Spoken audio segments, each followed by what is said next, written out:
बोलो जयकारा। बोलो मेरे श्री गुरु महाराज की जय। बोलो सच्चे दरबार की जय। बोलो श्री नंगली निवासी भगवान की।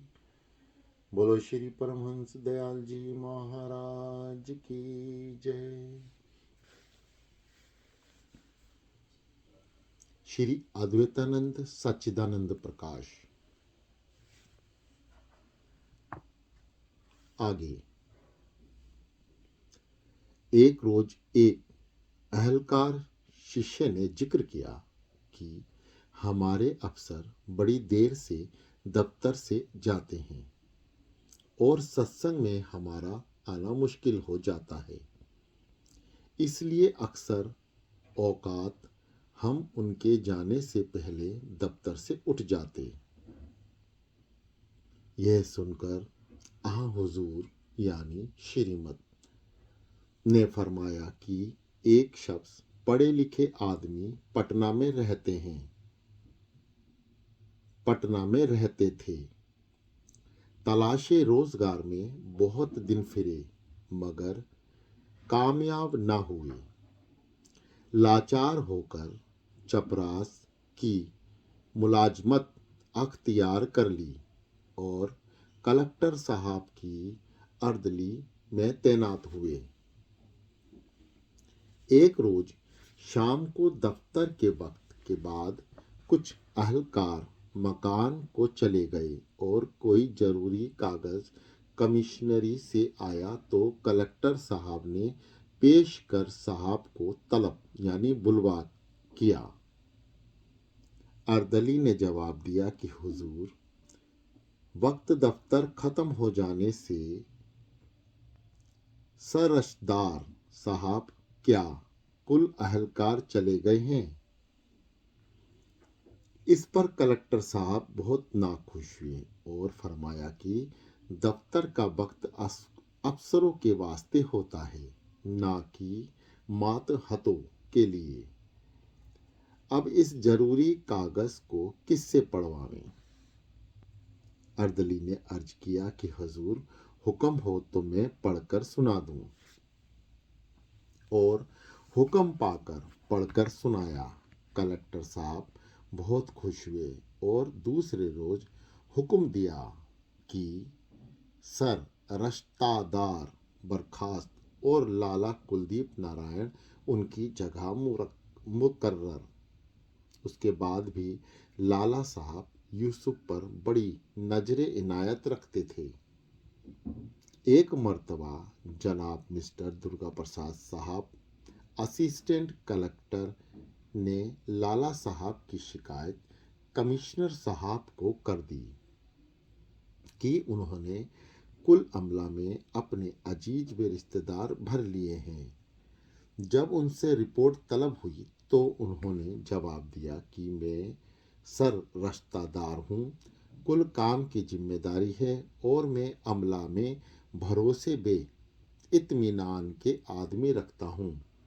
चूंकि रिश्तेदार व अजीजों दोस्तों की निस्बत और उनके चाल चलन और अतवार यानी आदतों का पूरा हाल मालूम होता है और उनसे ज्यादातः इत्मीनान और भरोसा दूसरे किसी आदमी पर होना मुहाल है। इसलिए ला मुहाला यानी विवश में अपने अजीजों वे रिश्तेदारों को मुकर्रर करता हूँ। यह रिपोर्ट जनाब कलेक्टर साहब ने जनाब कमिश्नर साहब को भेज दी और इस बात की सिफारिश भी की कि इनका लिखना दुरुस्त है। आगे एक रोज इरशाद हुआ कि हमको एक दफा जनाब लाला ज्ञानचंद जी साहब सर रश्तादार के साथ सर्दी में मौसम में सफर करने का इत्तेफाक हुआ और उनके साथ उनके पेशकार वगैरह थे। एक गांव में पहुंचे तो वहां पेशकार साहब से लोगों ने कपड़े दिखाने वगैरह की बाबत दरफियात किया। उन्होंने कुछ कहा कुछ ना कहा, ऐसे ही खामोश थे हो रहे। जब सरदार से दरियाफ्त किया गया तो उन्होंने जवाब दिया कि भाई, ओढ़ने को लिहाफ और तापने को कोयले वगैरह भिजवा दो। और हमसे बोले कि हम रिश्वत वगैरह तो कभी लेते नहीं और किसी से कभी कुछ मांगते नहीं, लेकिन अगर बगैर मांगे कोई खाने कपड़े की पूछे तो इनकार नहीं करते, बल्कि साफ साफ ज़रूरत के मुताबिक बतला देते हैं कि यह आशिया यानी चीज़ें दरकार यानी ज़रूरत है। इसमें तकलीफ़ करना आत्मघात समझता हूँ। इस तकलीफ़ की वजह से भूखे मरना और सर्दी खाना फिजूल इस जिस्म को, जो खाना खुद यानी प्रभु मंदिर है, तकलीफ देना।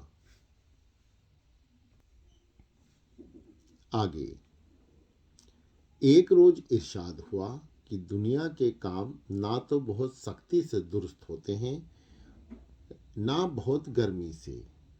नरमी गर्मी मिली हुई होवे तो खूब काम निकलता है, या काम करने वाला आदमियों में कोई गरम तो कोई नरम भी हो। हमारा गुजर एक कलवा गांव में हुआ। वहाँ के आदमी बड़े सरकश यानी तीखे थे। लगान वगैरह जमींदार को नहीं देते थे।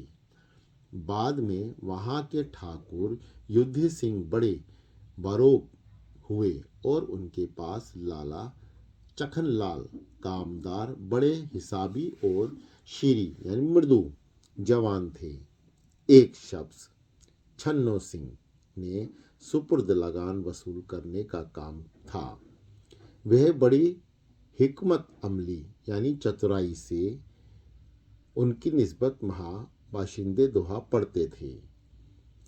यह बड़ी हिकमत अमली यानी चतुराई से काम निकालते, किसी को धमकाकर, किसी को डराकर, किसी को समझाकर तमाम बाकिया लगान वसूल कर लिया। उनकी निस्बत वहाँ के बाशिंदे ये दोहा पढ़ते थे। ठूठा पाकर कलवा गांव, वहाँ के आमिल युद्धि सिंह नाव। चखन लाल तो गुड़ की चाखी, आना चार निकाले बाकी। छन्नो सिंह अड़हल के फूल, जिन टके टके किया वसूल। आगे एक रोज श्री महाराज सांभर में रौनक अफरोज यानी पधारे हुए जनाब दीवान भगवान दास जी साहब मिलने आए और सत्संग में ऐसे मुतसीर यानी प्रभावित हुए कि रुखसत लेकर श्री महाराज को अपने हमराह यानी साथ अपने वतन टेरी सूबा सरहद में ले गए। उस वक्त से उस तरफ की आम दोरफ्त आना जाना शुरू हुई। जनाब दीवान साहब उस वक्त महकामा गांव में बमुशाहिर सवेतन 25 रुपया माहवार के क्लर्क थे और इंस्पेक्टरी के बड़े ख्वाहिशमंद थे। इसी रोज वह राज यानी सौभाग्य समझते थे। श्री महाराज ने अपनी ये ख्वाहिश हाजिर की। आपने फरमाया कि इंस्पेक्टरी क्या, आपको इस महकमा क्या सुप्रिटेंडेंसी मिलेगी। उस वक्त यह बात बाइज्जत करीन कयास यानी आशा के विपरीत मालूम होती थी, मगर बाद में यह कुर्सी नशीनी की जगह जनाब दीवान साहब को मिल गई। गोस्वामी तुलसीदास जी का कहना है कि मिथ्या न होए संत की वाणी।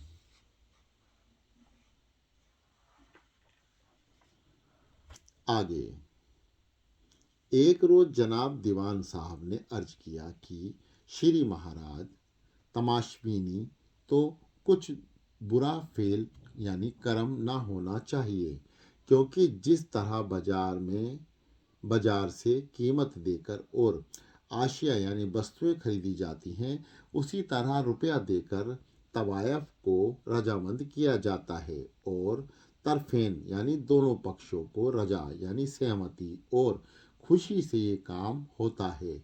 इसमें गुनाह क्या? आपने फरमाया कि महज मोहब्बत के जोश से तरफेन की रजा इस फेल पर हो तो शायद गुनाह भी हो, मगर यहाँ तो रुपया खर्च करके तरफे सानी यानी विपक्षी के संस्कार बिगाड़े जाते हैं। मसलन कोई पाक दामन औरत कई दिन, यहाँ तो रुपया कई दिन के फाकायन उपहास से तंग हो और उससे कोई शख्स ये कहे कि खाना इस शर्त पर दिया जा सकता है कि वह इस वक्त फेले का भी यानी घृणित कर्म के करने पर रजामंद हो, तो क्या ये बात कारीने कयास यानी आशानुकूल नहीं कि फाका की तकलीफ से तंग होकर उस फेल के करने पर मजबूरन रजामंद हो जावे। ऐसी सूरत में खालिस रजामंदी हुई या भूख की तकलीफ के मौके का बेजा फायदा उठाकर और रोटी देकर उसके संस्कार बिगाड़े गए। यहाँ खालिस मोहब्बत दान में होती है, वहाँ शायद या फेल बुरा ना भी होता हो। देखो, जिस वक्त अर्जुन इंद्रलोक में गया और वहां अप्सरा उस पर आशिक हो गई और रात को उसके पास आकर उसने अपनी ख्वाहिश जाहिर की, अर्जुन ने इस फेल को पाप समझकर उससे इनकार किया। अप्सरा ने कहा, ये पाप नहीं है और अगर तुम मेरी ख्वाहिश को पूरा ना करोगे तो तुमको श्राप दूंगी। अर्जुन ने जब बिल्कुल इनकार किया तो उसने श्राप दिया और अर्जुन 1 साल तक अज्ञातवासी रहे, मगर इनकार दुरुस्त होता तो उसकी सजा अर्जुन को ना मिलनी चाहिए थी। आगे, एक रोज बाबू प्रभुदयाल जी साहब बे दीवान योगीराज जी साहब और राकी मुलहफुक यानी लेखक कोहाट से मुकर में टेरी हाजिर खिदमत मुबारक हुए। शाम को वापसी के वक्त इजाजत चाही तो श्री महाराज सुनकर खामोश हो गए। चूंकि वक्त तंग होता था, इसलिए दीवान साहब से मुकर्रर सकर्रर यानी पुनः अर्ज किया। उसका भी कोई जवाब ना दिया, मगर थोड़ी देर इधर उधर की गुफ्तगू के बाद इरशाद हुआ कि एक रोज जयपुर में एक महात्मा के पास बैठे हुए थे। उनकी यह आदत थी कि ख्वावा यानी चाहे कोई आवे, ख्वावा कोई जावे, किसी से जाने या ठहरने के लिए असरार यानी आग्रह नहीं करते थे। एक रोज एक साहब तशरीफ लाए और कुछ देर ठहर कर जाना चाहा, तो महात्मा ने कहा, ठहरो, अभी जाकर क्या करोगे? वह थोड़ी देर ठहर गए, मगर चूंकि उनको कोई जरूरी काम था, इसलिए फिर जाने का इरादा किया। महात्मा जी ने फिर कहा कि साहब, थोड़ी देर तो और ठहरो। यह बात उसके खिलाफे आदत थी, इसलिए हमने दरियाफ्त किया कि आज इनको असरार के साथ ठहरने की क्या वजह है। तो फरमाया कि इस शरीर पर कुछ आफत आने वाली है, अगर यहाँ ठहर जाते तो शायद मेरे राम की कुछ मदद कर सकते। यह सुनकर वह साहब हंस दिए और कहने लगे कि वाह महाराज, भला मैं आपकी क्या मदद कर सकता हूँ। और चूंकि उनको कोई बहुत जरूरी काम था, इसलिए ठहरे नहीं और वरना हो गए। एक खेत से गुजर रहे थे। वहां कढ़ा में गुड़ का रस ओट रहा था और कढ़ाई जमीन दोष रखी थी और उस पर चटाई ढकी हुई थी। इसमें गिर पड़े। लोगों ने दौड़कर निकाला, मगर गुड़ बहुत गर्म था। कमर तक कुल जिस्म भूबब्बल हो गया। लोग बाग उठाकर महात्मा के पास लाए और फरमाया कि मैं क्या करूं, मैंने तो जाने से रोका था। मगर उन्होंने माना ही नहीं और फिर कुछ लाज मुआलजा यानी दवा दारू बता दिया। यह बताकर श्री महाराज तो खामोश हो गए, मगर चूंकि बाबू साहब की रवानगी का वक्त तंग होता था, इसलिए वह साहब उठ खड़े हुए। आपने भी उठकर आपको विदा कर दिया। कई सत्संगी बाबू साहब को पहुंचाने दूर तक गए। बाबू साहब टमटम पर सवार हो गए। टमटम रवाना होकर थोड़ी दूर गई थी कि उलट गई। बाबू साहब के तो कुछ खाफिज मामूली चोट लगी, मगर दीवान साहब के पैर में कमर तक बहुत सख्त जर्ब यानी चोट भी आई। यहाँ तक कि सवार होना भी मुश्किल हो गया। उस वक्त श्री महाराज ने इरशाद पर ख्याल हुआ, इसलिए जो सत्संगी पहुंचने आए थे उनके हमराह जनाब दीवान साहब वापिस हाजिर खिदमत मुबारक हुए। श्री महाराज ने इलाज मुआवजा यानी दवा दारू का फौरन बंदोबस्त कराया और करीबन 20 योम यानी दिन बाद वापसी के लायक हुए। आगे एक रोज एक बाबू साहब का लाहौर से खत आया। तहरीर यानी लिखा था कि कम तरीन यानी तुच्छ के दामाद ने MA पास किया है और बड़े आला ख्यालात का आदमी है, मगर कुछ अरसे से दिमागी बीमारी से मुफल्लिता यानी ग्रस्त होकर मकान से रवाना हो गया है। इससे तबीयत बहुत बेचैन है और अर्ज खिदमत है कि हजूर नाजिर वातिन अंत विवेका से गौर फरमाकर इसको ऐसी तवज्जह दे कि वापस घर चला आवे और उसके पता से कम तरीन को कुछ इत्तला बख्शे, ताकि यह शरीर खुद जाकर उसको हाल ले आवे। कुछ उसकी बीमारी वगैरह भी फिक्र कर दीजिएगा। इसके जवाब में श्री महाराज जी ने लिखा दिया कि आप इन अजीज को जुदाई से हैरान व परेशान ना होवें। अजीज पढ़े लिखे लायक आदमी हैं। ऐसे शख्स के फेल यानी कर्म मसहलतन यानी दृष्टांत रूप होता है। इस मौके पर आप राजा जनक के धीरज और अख्तियार रखें। महाराज रामचंद्र जी ने बनगमन और जुदाई का उनको कोई सदमा नहीं हुआ था। दोयम यानी दूसरे इन अजीज के पता के बारे में आप किसी ज्योतिषी या रसमाल से दरियाफ्त करें और इलाज मुलाजला के बारे में किसी डॉक्टर हकीम या वैद्य से मशविरा लें, क्योंकि आखिर जिक्रत बाद में उल्लिखित यानी क्योंकि आखिर जक्र यानी बाद में उल्लिखिती दोनों काम उसी किस्म के लोगों के सुपुर्द हुए।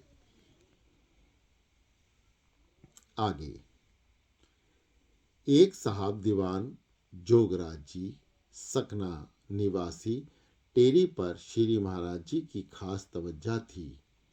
जिस वक्त दीवान साहब को उपदेश किया, उसके हफ्ता भर बाद ही उन पर ऐसे जोर शोर की हालत तारी हुई कि 3-3, 4-4 रोज तक बेहोश पड़े रहते। आंखों से आंसू और मुंह से कफ जारी रहता था। लोग बाग हर वक्त निगरान थे। दीवान बाश ता गमे तू दीगरा खरताहा। मगर जब ये होश में आते तो कहते, मुझको किसी किस्म की तकलीफ नहीं मालूम होती और ना भूख प्यास लगती, बल्कि एक ऐसा आनंद मालूम होता है जिसको जबान बयां नहीं कर सकती। गरज 3 साल तक ये हालात बराबर रही। इस अरसा में दुनियादारी और कोई काम उनसे ठीक तौर पर नहीं हो सकता था। उनको तसब्बुर यानी ध्यान के वास्ते मना कर दिया था कि तुम किसी किस्म का तसब्बुर ना किया करो। एक मर्तबा दीवान साहब ने बजरिया खत हालात लिखकर भेजे और कुछ दरियाफ्त किया तो जबनन उत्तर प्रदेश में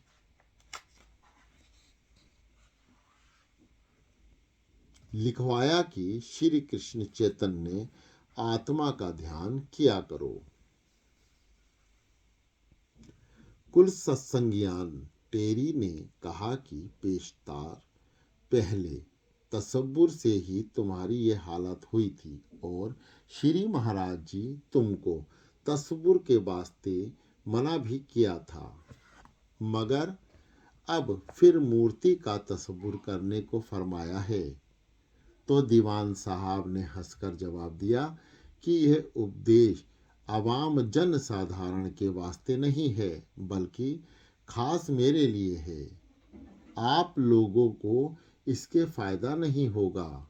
इसका मतलब सगुण मूर्ति के ध्यान से जो आपने समझ रखा है नहीं है, बल्कि यह एक खास बात है जिसको मेरा दिल तो समझ गया है, मगर जुबान का ताकते गोई कथन शक्ति नहीं जो आप लोगों को समझा सकूं।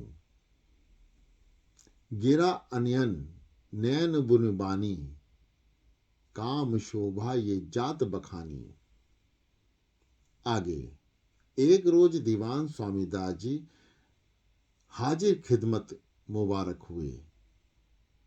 उनके जवान साहजादे का इंतकाल यानी देहांत हो चुका था, इसलिए हाजरीनी यानी उपस्थितियों ने उनसे तमाम पुरसी की, मगर श्री महाराज जी इस बार दरियाफ्त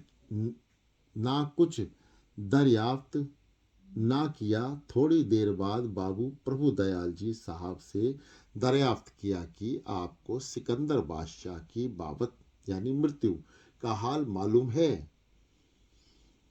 उन्होंने जवाब दिया कि किसी किताब में ऐसा पढ़ा था कि हजरत खिरजी ने उससे परेशान पेशिन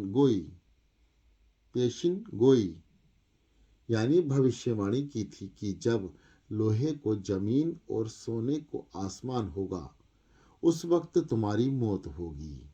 जब सिकंदर बीमार हुआ तो किसी लश्करी यानी सैनिक ने अपना जिरहब वख्तार यानी कवच उसके नीचे बिछा दिया और सोने का छत्र उसके सिर पर साया के लिए कर दिया। उस वक्त उसने बाबत मृत्यु पाई। आपने कहा शायद ये भी होगा और फरमाया कि जिस वक्त ये बीमार हुआ और आखिरी वक्त के आसन जाहिर हुए तो चूंकि बादशाह हफ्त अकलीम था, इसलिए उसने सातों विलायत का खजाना मंगवाकर सामने जमा करा दिया और अव्वल संतो विलायत के हकीमों को जमा करके कहा कि अगर कोई शख्स मुझको अच्छा कर दे तो यह कुल खजाना उसको दूं। जब सबने जवाब साफ दिया तो फिर नजुमियों की तरफ रजुआ यानी मुंडा हुआ और कहा कि अगर तुम किसी तकरीब या अजमस फलकी यानी स्वर्गदूतों की मदद से मेरी जान बचा सको तो यह खजाना इनाम मिलेगा। वे भी कुछ ना कर सके तो फिर तमाम बहादुर जंगजुओं योद्धाओं को जिन्होंने बड़े बड़े मार के यानी कारनामे मारे थे जमा करके कहा कि अगर तुमसे कोई मुझको मौत के पंजे से छुड़ा सके तो इस खजाना को इनाम के पावेगा। उन्होंने कहा कि जहां पना अगर कोई दुश्मन हो तो उससे लड़ सकते, मौत से तो कोई भी नहीं जीत सकता। जब सब तरफ से मायूसी हुई तो एक ख्याल किया कि मैं बादशाह हिब्त आकलीम यानी विश्व विजेता और अपनी माँ का इकलौता बेटा हूँ, उसको मेरी बाबत यानी मौत का बहुत रंज होगा। इसलिए अरस्तु ने कहा कि मेरे जनाजा यानी शव के साथ सबको ले जाना और अपनी माँ की तसल्ली के वास्ते कुल हाल लिखकर उसके पास भेजा कि बावजूद इन सब चीज़ों की मौजूदगी के कोई भी मुझको मौत से ना बचा सका।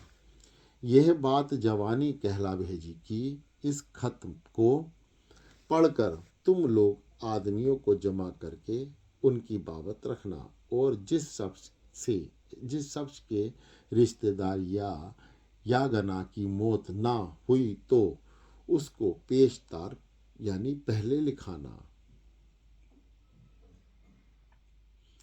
मगर उसकी माँ के खत को पढ़कर कहा कि मेरा लड़का बड़ी अक्लमंद था जो मेरी तसल्ली के वास्ते उसने ऐसा किया। खैर उसकी आखिरी बात भी कर देखनी चाहिए। इसलिए तमाम आदमियों की दावत की और उनसे ये कहा कि जिस किसी का रिश्तेदार या गायन ना मारा हो तो पहले खाना खाए। सबने खाने से इनकार किया। किसी ने कहा कि मेरी माँ मरी है और किसी ने कहा कि मेरा बाप। गरज ऐसा कोई भी ना निकला जिसको किसी की मौत का रंज ना उठाना पड़ा है। इसलिए जिसकी पूरी तसल्ली हो गई और समझ गई कि यह अमर यानी बात नागुजीर यानी टाले ना टलने वाला है और सबको पेश किया जाता, मेरे लड़के का मरना कोई खास बात नहीं है। फिर फरमाया कि जवान आदमियों का मरना और भी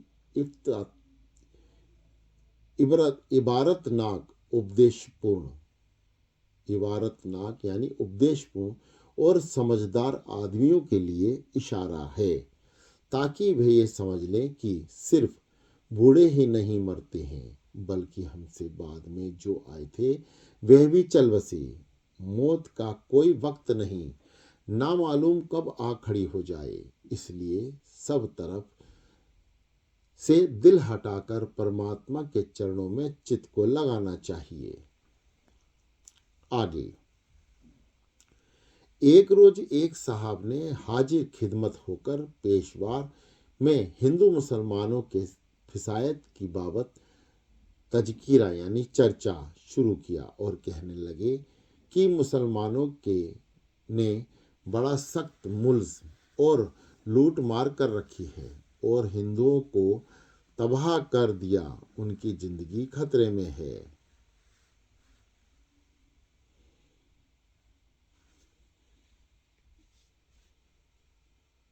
यह सुनकर श्री महाराज जी ने फरमाया कि हमको एक नकल याद आई जिस वक्त नादिर शाह ने दिल्ली में कत्ले आम कराया और उसके बाद शाही शायर को हुक्म दिया कि हमारी फतह का तारीख कहो, तो उसने अव्वल तो जान की अमान यानी रक्षा चाहिए और बाद में ये तारीख कही। शाह ईरा राकुजा तावे नपुर्दे हिंद बुंद जिश्तियत अमाल याई सूरत नाविर गरीफ्त, और फरमाया कि तमाम मामलात खुदा के जेरे हुक्म हैं। यह जिसको चाहता है मारता है, जिसको चाहता है पैदा करता है। अज खुदा दा खिलाफ अज खुदा दा खिलाफ दुश्मन और दोस्त की दिल हर दो दर तसरुफे औस्त, मारना और लूटना दो दरकिनार उसके हुक्म में बगैर पत्ता कभी नहीं हिला सकते। मगर मुसलमानों को इनका अख्तियार होता तो काबुल में तो हिंदुओं का बीज भी ना छोड़ते। फिर अब तो हिंदू और मुसलमान सभी अंग्रेजों की रियात यानी प्रजा हैं। अगर हिंदुओं को नेस्तो नाबूद यानी सर्वनाश करना होता है तो जिस वक्त मुसलमानों की बादशाहत हिंदुस्तान में थी उस वक्त ही ना छोड़ते। मगर दरअसल बात यह है कि जितना कुदरत को मंजूर था उतना हो गया, जितना कुदरत को मंजूर था उतना हो गया। बोलो जयकारा बोल मेरे श्री गुरु महाराज की जय। बोलो सच्चे दरबार की जय। बोलो श्री नंगली निवासी भगवान की जय। बोलो श्री परमहंस दयाल जी महाराज की जय।